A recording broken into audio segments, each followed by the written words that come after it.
Allez, nouveau QE sur Boursorama, vous le savez, on teste votre quotient économique et puis surtout, on cherche à l'augmenter en vous apportant quelques infos complémentaires et des conseils pratiques pour mieux gérer son argent. Aujourd'hui, une question qui est dans l'air du temps, question sur l'ESG. Vous la connaissez puisque vous avez cliqué sur la bannière. Voici la réponse donc en vidéo. Le sigle ESG, évidemment, c'était environnemental, environnement social et gouvernance. Bonjour Jérémy. Bonjour David. C'est vrai que la question paraît facile, évidemment, parce que l'autre, c'était quoi? C'était École supérieure du gouvernement, évidemment, c'était pour la blague, vous avez compris. Mais la question est facile, mais si on devait faire un sondage, si on devait demander aux gens vraiment ce qui se cache derrière ce sigle ESG, je ne suis pas sûr que tout le monde pourrait, moi le premier, expliquer vraiment ce qu'il y a derrière ce sigle ESG. On a compris que c'est du durable, du responsable, de l'éthique, on fait attention à la planète, aux gens. Mais voilà, il faut donner un peu plus de corps à tout ça. Alors, l'ESG, c'est finalement donner du sens à son argent, à son épargne. D'accord ? C'est ne plus s'intéresser uniquement qu'aux critères financiers d'une société. Le sujet du ratio, du rendement à tout prix, c'est important, mais c'est plus la priorité de plus en plus. C'est important d'avoir une boîte qui est profitable, Exactement. qui n'a pas trop de dettes, qui a du cash flow, ça reste important. C'est très important, mais on va aussi rajouter en même temps, ouais, des spécificités. Donc on va regarder si la société pollue, si elle a des bonnes conditions de travail pour ses salariés, s'il y a l'égalité des sexes, quelle est la politique de rémunération des dirigeants, tout plein de critères, donc environnementaux, sociaux ou de gouvernance, de gouvernance, pour essayer de construire un portefeuille. Ce qui est très intéressant, c'est qu'on sent que ce segment de marché se développe beaucoup. 2019 a déjà été très important. 2020, collecte encore très importante, quasiment 8 milliards depuis le début de l'année. Donc c'est très important. Et donc on sent qu'il y a un engouement de plus en plus important de la part des investisseurs sur ce segment d'investissement. Des valeurs, des actions, des titres, des boîtes, des sociétés qui respectent ces critères ESG, environnement, social, gouvernance. Alors, on va essayer de prendre un exemple pour chaque lettre du sigle. Environnemental. Donc par exemple, ça peut être une société qui va investir dans le renouvelable. On va avoir des sociétés comme Engie par exemple. Bon élève.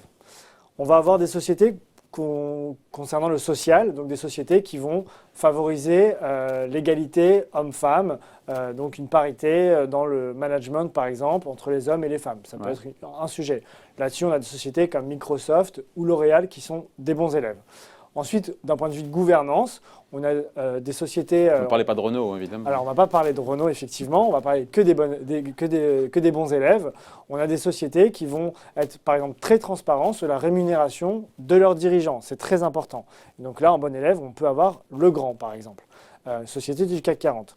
Donc là, c'est vraiment intéressant de pouvoir se focaliser sur ces critères-là. Alors, on va retrouver après des fonds qui vont être investis sur un mélange de tous ces critères. On va avoir des fonds qui vont être focalisés sur des critères spécifiques, donc que des fonds privilégiant le E, environnement, le S, le social ou le G. Mais moi, si j'ai envie de privilégier le E, le S et le G, mais que je ne suis pas un expert pour savoir qui fait bien sur la parité homme-femme, sur la transparence, sur la rémunération des dirigeants. Moi, j'y connais rien dans mon coin. Comment savoir ces boîtes qui s'engagent et qui respectent leurs engagements? C'est important de respecter ces engagements. Alors, vous avez beaucoup de chance, David. C'est qu'il y a des gens qui font ce travail-là pour vous. Voilà. Donc, en fait, il y a des analystes, des gérants qui analysent… Indépendants, experts. Experts, indépendants ou rattachés à des sociétés de gestion qui analysent quotidiennement des milliers et des milliers de valeurs pour… exclure des sociétés de portefeuille, rajouter des filtres, vérifier celles qui ont une intensité carbone, celles qui luttent contre le réchauffement climatique, etc. Celles qui respectent, qui sont des sociétés qui sont compatibles avec les objectifs de développement durable des Nations Unies. Tout ça, c'est fait par des spécialistes. Et l'avantage qu'on peut retrouver quand on investit par exemple dans un ETF, qui sont des produits qui répliquent à la hausse comme à la baisse des indices boursiers, c'est qu'on va investir sur des indices qui vont… Il y a des indices ESG ? Il y a des indices ESG, alors soit larges, donc sur une zone géographique, un indice américain ESG, un indice… Et sur la France, par exemple, sur la France ? Sur la France, à ma connaissance, je ne suis pas sûr qu'il y en ait, focalisé sur la France. On peut trouver certainement des fonds actifs qui investissent sur des sociétés françaises avec un filtre ESG.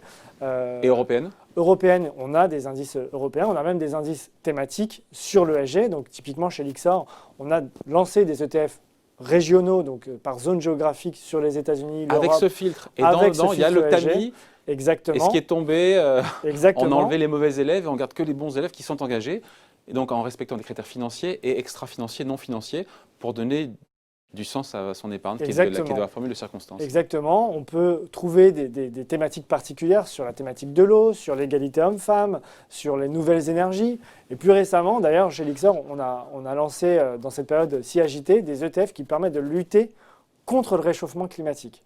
Donc on va encore plus loin et on s'engage encore plus contre le réchauffement climatique et c'est vraiment très intéressant d'avoir ce type de support. Évidemment, ce n'est pas parce que c'est ESG, green responsable, que ce n'est pas que c'est gain à tout prix. Hein. Des investissements sur les marchés financiers peuvent être risqués, évidemment, avec des risques de perte en capital, exactement. Évidemment. C'est toujours bon de le rappeler. C'est toujours bon de le rappeler parce qu'on se dit ESG c'est super, donc on ne perdra jamais d'argent. Il n'y a pas de formule magique. Il n'y a pas de formule magique, mais en tous les cas, c'est intéressant d'intégrer cet aspect-là dans ces investissements. Et de plus en plus d'intérêt de la part des investisseurs. On voit effectivement la collecte en forte hausse et ça va au-delà même de 2020 sur toute cette thématique environnementale et responsable. Merci Jérémy. Merci David. Continuez à jouer avec nous au QE, l'émission qui augmente votre quotient économique. Et à très vite sur Boursorama.